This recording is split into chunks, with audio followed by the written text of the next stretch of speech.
ভাইজান আমার, আব্বা জানেরা, খেয়াল করে শ্রবণ করুন। আল্লাহ রাব্বুল আলামিন পবিত্র কোরআন মাজিদের ভিতরে ঘোষণা করলেন, ইয়া আইয়ুহাল্লাযীনা আমানু লা তুলহিকুম আমওয়ালুকুম ওয়ালা আওলাদুকুম আন যিকরিল্লাহ ومن يفعل ذلك فأولئك هم الخاسرون।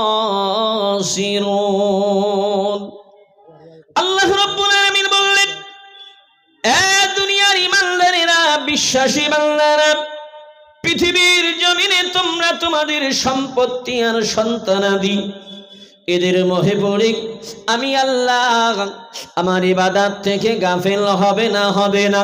বান্দারে শুনে রাখো, জেনে রাখো, যারা সম্পদের মোহে পড়ে আর সন্তানাদির মায়ায় পড়ে আমি আল্লাহ আমার ইবাদত থেকে যারা গাফিল হবে, ওমান ইয়াফআল যালিকা ফাউলাইকা হুমুল খাসিরুন, প্রকৃত পক্ষে তারা ক্ষতিগ্রস্তর ভিতরে শামিল হবে। আজ আমরা জানি, কিন্তু বাবা একটাই সমস্যা, আমরা মানি না। পৃথিবীর জমির অর্থ সম্পদ গুলোকে কিভাবে আমরা বর্ধিত করব, সেই নেশায় মাতোয়ারা। এ ভাইজান, যুবকেরা, একটু খেয়াল করুন। এ অর্থ সম্পদ ছিল ফেরাউনের, কিন্তু ফেরাউন আছে নাকি ভাই? ফেরাউন নাই রে বাবা। এমনি ভাবে কত কত রাজা মহারাজারা তারা আকাশচুম্বী প্রাসাদ গড়েছিল, সকলকেই কিন্তু ওই কবরস্থানে শায়িত হতে হয়েছে। যাদের অধর নাদর কান্ত দেহ কানা, যে শরীরের শক্তি দিয়ে ইতিমের মাল আত্মসাৎ করেছিল, অসহায়ের প্রতি জুলুম করেছিল, কিন্তু আজকে লক্ষ্য করুন, সেই সমস্ত রাজা মহারাজা তাদের সুন্দর অধর নাদর কান্ত দেহ কানা পোকার খোরাক ছাড়া কিছু হয় না। কথা ঠিক কিনা? এ যুবক সোনার মানিকেরা, নবী হুদ পয়গম্বর আলাইহিস সালাতু ওয়াস সালামের জামানাতে তৎকালীন একজন বাদশা ছিল, নাম আপনারা শুনে থাকবেন, সাদ্দাত। শুনেছেন কি নাম? বাদশা সাদ্দাত। তাকে দিনের দাওয়াত দিতে গিয়েছিল তৎকালীন নবী হুদ পয়গম্বর আলাইহিস সালাম। আল্লাহর নবী হুদ আলাইহিস সালাতু ওয়াস সালাম বাদশা সাদ্দাতকে বলল, ওরে বাদশা সাদ্দাত, তুমি মহান আল্লাহর উপাসনা করো, আল্লাহর একত্ববাদকে তুমি মেনে নাও, আল্লাহ ছাড়া কোনো উপাস্য নাই, আর আমি হুদ হলাম তার প্রেরিত পয়গম্বর। নবী হুদ আলাইহিস সালাতু ওয়াস সালাম বাদশা সাদ্দাতকে দ্বীনের দাওয়াত দিলেন। কিন্তু আজ যেমন আমরা অনেকে আছি, কিছু শুকনো বেঈমান দেখা যায়, যারা অর্থের গৌরবে, অর্থের ফকরে আল্লাহকে রব বলে মানতে চায় না বাবা। নাস্তিকের মতো যাদের কথাবার্তা শুধুমাত্র অর্থের কারণে। এমনি ভাবে সাদ্দাতকে যখন নবী হুদ পয়গম্বর আলাইহিস সালাম দ্বীনের দাওয়াত দিল, সাদ্দাত বলল, হুদ, তোমার আল্লাহকে যদি মানি, তোমার আল্লাহর যদি উপাসনা করি, ও হুদ বলো তোমার আল্লাহ কি দেবে পরিবর্তে? পয়গম্বর নবী হুদ আলাইহিস সালাতু ওয়াস সালাম বলেছিল, ও বাদশা সাদ্দাত, তুমি যদি মহান আল্লাহকে এক আল্লাহ বলে মেনে নাও, তার যদি ইবাদত করো, উপাসনা করো, আমার আল্লাহ তোমার প্রতি খুশি হয়ে, রাজি হয়ে আল্লাহর নিয়ামত জান্নাত তোমাকে দেবে, জান্নাত দেবে। সাদ্দাত বলেছিল, ও হুদ আলাইহিস সালাম নবী, তোমার আল্লাহ তো জান্নাত দেবে, জান্নাত কেমন? নবী হুদ আলাইহিস সালাম জান্নাতের কিছু বর্ণনা তাকে শুনিয়ে দিলেন। বেঈমান সাদ্দাত বলেছিল, হুজুরে, না না না না না না, তোমার আল্লাহর দেওয়া জান্নাত আমার লাগবে না। চিৎকার দিয়ে বলুন নাউজুবিল্লাহ।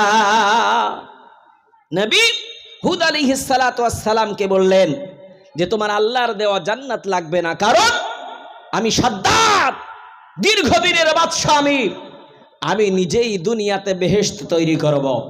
ভাইজান বাবাজিরা খেয়াল করে শ্রবণ করুন, সাদ্দাত বাদশা কি করল? তার আয়ত্তে যত বাদশা ছিল বাবা, সমস্ত বাদশা দিগকে জানিয়ে দিল, আমার এমনি করে হীরা মুক্ত মণি লাগবে, জহরত লাগবে, সোনার রূপো লাগবে। এ বাবাজিরা ভাইয়েরা, হুদ পয়গম্বর আলাইহিস সালাতু ওয়াস সালামের থেকে সাদ্দাত বেহেশতের বর্ণনা যখন শুনেছে, সাদ্দাত চারিদিকে জানিয়ে দিল, অন্যান্য বাদশাদের কাছে জানিয়ে দিল, আমার এমনি এমনি এমনি সোনা দানা রূপা হিরে জহরত মণি মুক্তা লাগবে। তারা এমনি করে পরিচিত যত বাদশা ছিল, তারা তাদের মতো সোনা দানা তাকে দিতে লাগলো। শুধু কি তাই নাকি বাবা, ওই সাদ্দাত নিজের রাজ্যে এলান করে দিল, জারি করে দিল আইন, কেউ এক টুকরো সোনার রূপো বাড়িতে রাখতে পারবে না। এক টুকরো সোনা অথবা রূপো কেউ বাড়িতে রাখতে পারবে না, যদি রাখে তাকে শাস্তি দেওয়া হবে। এ যুবক সোনার মানিকেরা বাবাজিরা, খেয়াল করে শ্রবণ করুন, এমনি করে সাদ্দাত কি করল? সমস্ত রাজ্য থেকে সোনা দানা নিয়ে আর নিজের এলাকার যত সোনা দানা ছিল সৈন্য সামন্ত দিয়ে বাবা সব বাড়ি বাড়ি খানা তল্লাশি করে সব নিয়ে এসেছে। কেতাবের ভিতরে এসেছে একটা ইয়েতিম মেয়ে, অসহায় মেয়ে, 4 আনা পরিমাণ একটা রূপোর দুল তার পড়া ছিল। বাদশা সাদ্দাতের সৈন্যরা সে দুলটাকেও ছাড়েনি। এভাবে তন্ন তন্ন করে খুঁজে সব একত্রিত করেছে। ভাইজান আমার আব্বাজানেরা, শুধু তাই নাকি বাবা, এ যুবক সোনার মানিকেরা, বাদশা সাদ্দাত কি করলো? 120 মাইল লম্বা, 120 মাইল কম নাকি বাবা? 120 মাইল দৈর্ঘ্য। এখান থেকে হাসনাবাদ পর্যন্ত ক মাইল বাপ? 4 মাইল নাকি? 4 মাইল কি 5 মাইল? 6 মাইল, যাই হোক। আর 120 মাইল কোন কেতাবে এসেছে 140 মাইল। বাদশা সাদ্দাত কি করেছে? 120 মাইল লম্বা একটা প্রাসাদ তৈরি করলো। আর এমনি করে তার প্রস্থ ছিল আর ছিল বাবা 50 মাইল। কেতাবের ভিতরে এসেছে রাজমিস্ত্রি কত কাজ করেছিল। কেতাবের ভিতরে পাওয়া যায় বাবা 3000 ইঞ্জিনিয়ার লেগেছিল। কোন কেতাবে এসেছে 30,000। তাই 3000 হোক আর 30,000 হোক, ইঞ্জিনিয়ার যদি হয় 3000, মিস্ত্রি কত? এ যুবক সোনার মানিকেরা, ভেবে দেখুন বাবা, বিশাল মিস্ত্রি দিয়ে বাদশা সাদ্দাত কি করলো? জান্নাত তৈরি করা শুরু করলো, বিশাল প্রাসাদ বানালো। কেতাবের ভিতরে এসেছে বাবা 40 গজ নিচ থেকে বাদশা সাদ্দাত ঢালাই শুরু করেছে। বাবাজিরা ভাইরা, কেতাবের ভিতরে পাওয়া যায় বাদশা সাদ্দাত এমন ভাবে ওই ঘর তৈরি করেছিল, জান্নাত তৈরি করেছিল। ওই জান্নাতের ভিতরে যত সুন্দরী সুন্দরী নারী ছিল, হুদ পয়গম্বরের কাছে শুনেছে আল্লাহ হুর দেবে সুন্দরী নারী। তাই যত সুন্দরী নারী ছিল সমস্ত সুন্দরী নারী দিগকে ওই জান্নাতের ভিতরে রেখেছিল। ও বাবাজিরা ভাইয়েরা, মনোরম দৃশ্য তৈরি করেছিল বাদশা সাদ্দাত দুনিয়ার জমিনে। ওই জান্নাত দুনিয়াতে তৈরি করতে লেগেছিল কতটা সময়?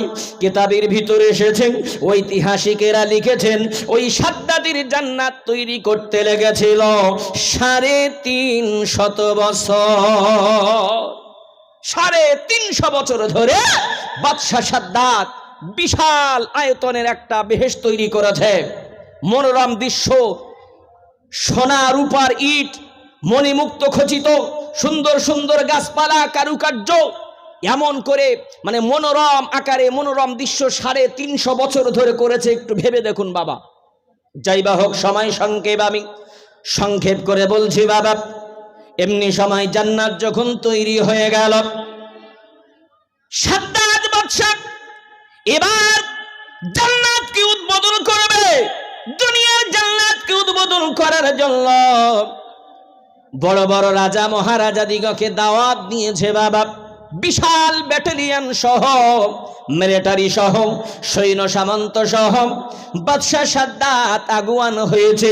ওই জান্নাতটাকে বাবা এমনি করে উদ্বোধন করবে, শুরু করবে।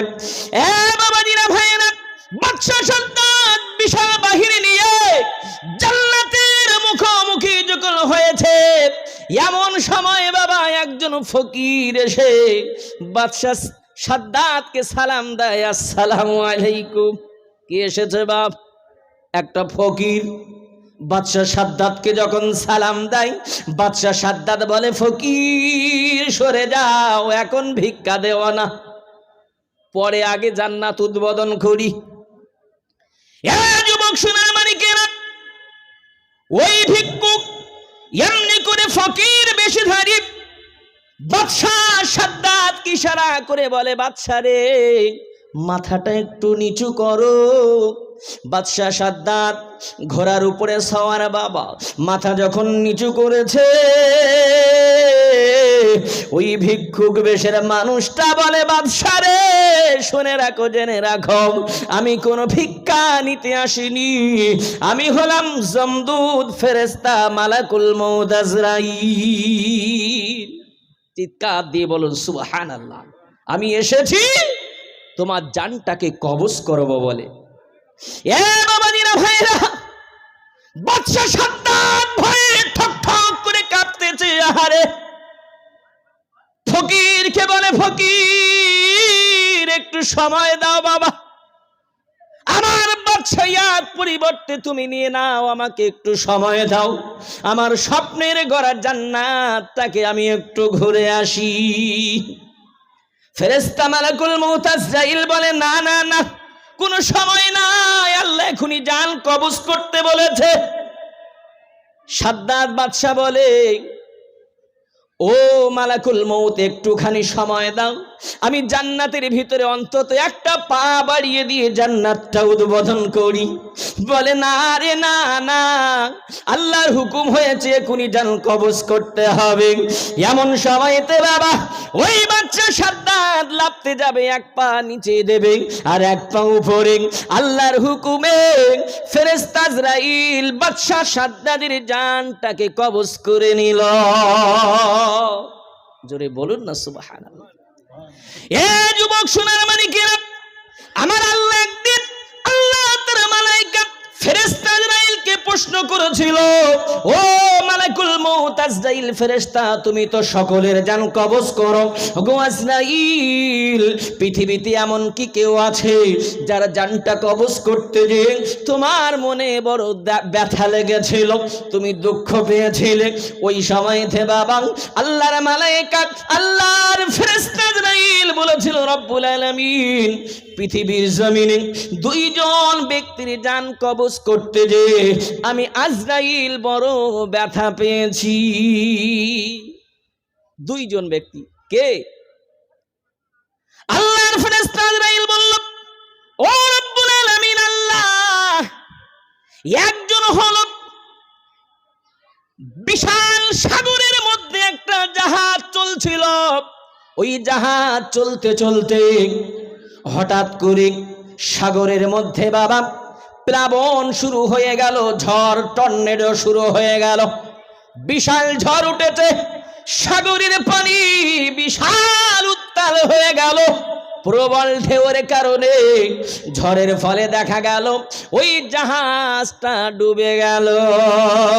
ভাইজান বাবাজিরা কি বলবো, আল্লাহর ফেরেশতা আজরাইল বলে, আল্লাহ জাহাজ যখন ডুবে গেল, জাহাজের যত যাত্রী ছিল সব যাত্রীগুলো এমনি করে ওই পানিতে ডুবে মারা গেল, কিন্তু একটা মহিলা ছিল, আল্লাহ যে মহিলাটা একটা তক্তা ধরে বেঁচেছিল, তক্তার উপরে ভাসমান, তক্তার উপরে ভেসে ভেসে ভেসে ভেসে ওই মহিলাটা এগিয়ে যায়, তক্তার উপরে ভেসে আছে, কিন্তু আল্লাহ ওই মহিলাটা সাধারণ সুস্থ মহিলা ছিল না, ওই মহিলা ছিল প্রেগনেন্ট, ওই মহিলার গর্ভে ছিল একটা বাচ্চা।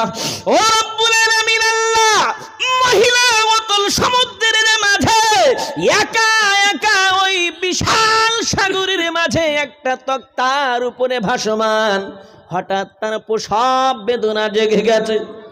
প্রসব বেদনা কি জিনিস ভাইরা আমরা বলতে পারি না, জননী মা তারাই জানে প্রসব বেদনা কি।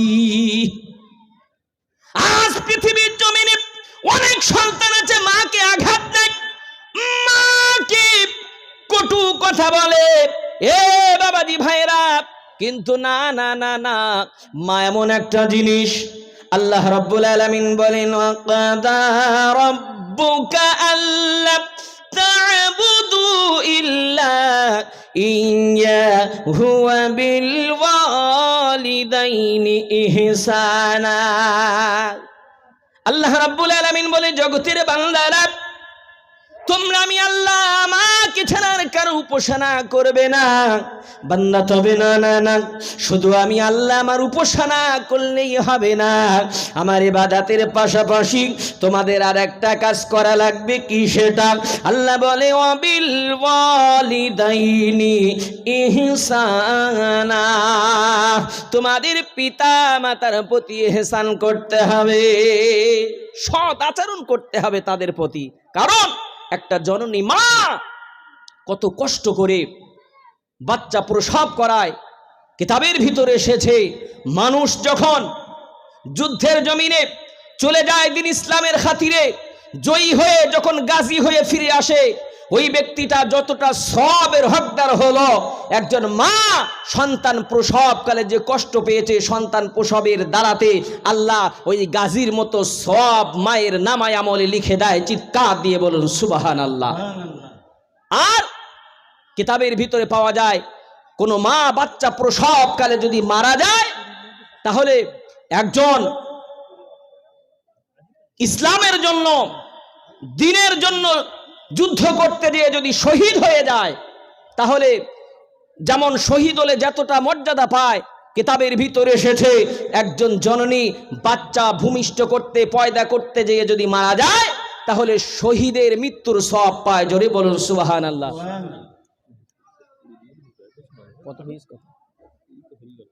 ভাইজান আমার, আব্বা জানেরা, যাই বাহকে গিয়েছিল বিশাল সাগরের মাঝে। এমনি করে ওই মহিলার যখন প্রসব বেদনা জেগে গেল, প্রসব বেদনা উঠেছে, আল্লাহর হুকুমে বাবা ওই বিশাল সাগরের মধ্যে ওই মহিলাটা একটা বাচ্চা প্রসব করেছে। ও ভাইজান বাবাজিরা, কি ভয়াবহ দৃশ্য দেখুন। উত্তাল সমুদ্রের ঢেউয়ের মাঝে তক্তাটা ভাসে আর ডোবে, ভাসে আর ডোবে। একটা হাত দিয়ে মহিলাটা তক্তাটা ধরে রেখেছে, আর এক হাত দিয়ে বাচ্চাটাকে ধরে রেখেছে। ওই বাচ্চাটাকে ধরে ওই মহিলা যখন তার বুকে নিয়ে স্তনটা মুখে লাগিয়ে দেয়, ওই বাচ্চা দুধ পান করবে। এমন সময় আমার আল্লাহ মালাকুল মউত আজরাইলকে ডাক দেয়, আজরাইল, লাব্বাইক রব্বুল আলামিন। মালায়েকা ফেরেশতা আজরাইল, আর দেরি করো না। ওই বিশাল সাগরের মাঝে ওই তক্তার উপরে যে জননী তার বাচ্চাটাকে দুধ খাওয়ার জন্য এক হাত দিয়ে তার স্তনে ধরে, খবরদার খবরদার, ওই বাচ্চা যেন মায়ের দুধ না খেতে পায়। ওই বাচ্চার মায়ের জানটা এখনই কবজ করে নেবে।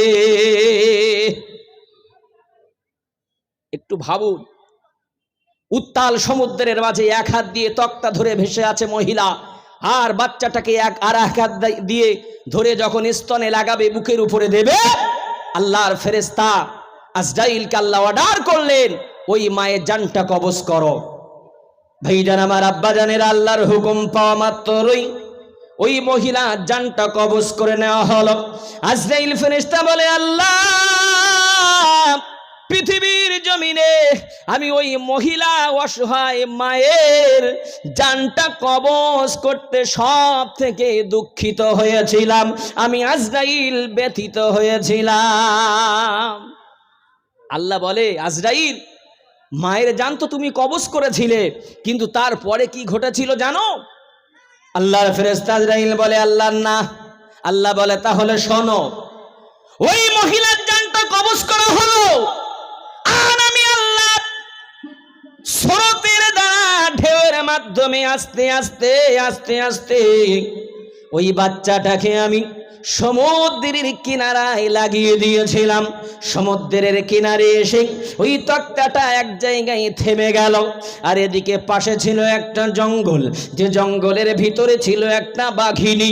ওই বাঘিনীর কটা বাচ্চা হয়েছিল, কিন্তু বাচ্চাগুলো কোনো কারণবশত মারা গিয়েছিল।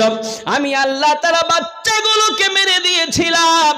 আর ওই বাঘিনীটা বুকের দুধের যন্ত্রণা, যে মায়ের সন্তান মরে গেছে সেই মাই জানে দুধের কি যন্ত্রণা।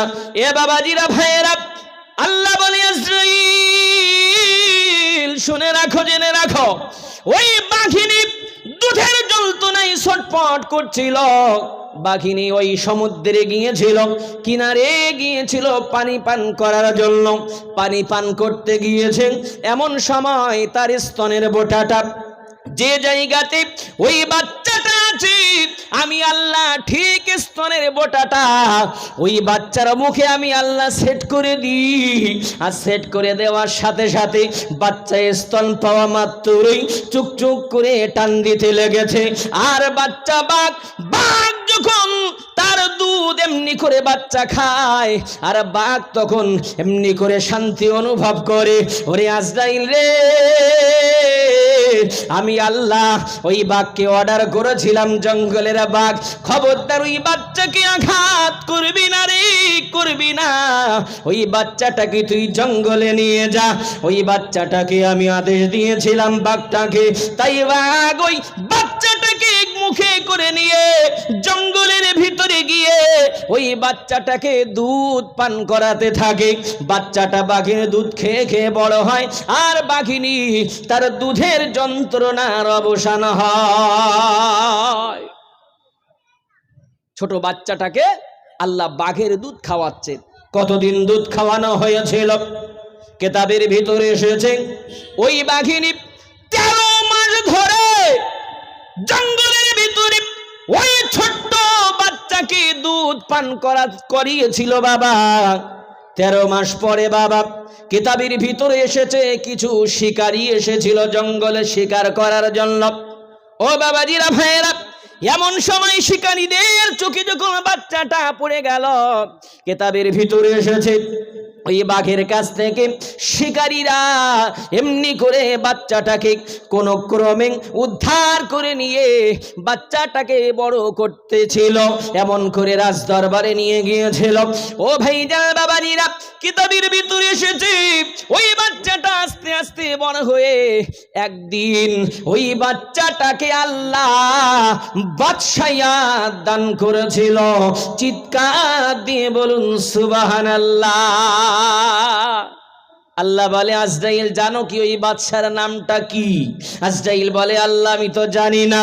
আমার আল্লাহ বলে, আজরাইল ওই বাদশাই হলো এমনি করে বাদশা সাদ্দাত, যে নাফরমান বেঈমান, দুনিয়ার জমিনে আমার বেহেশতের আশা না করে দুনিয়ার জমিনে নিজে বেহেশত করেছিল।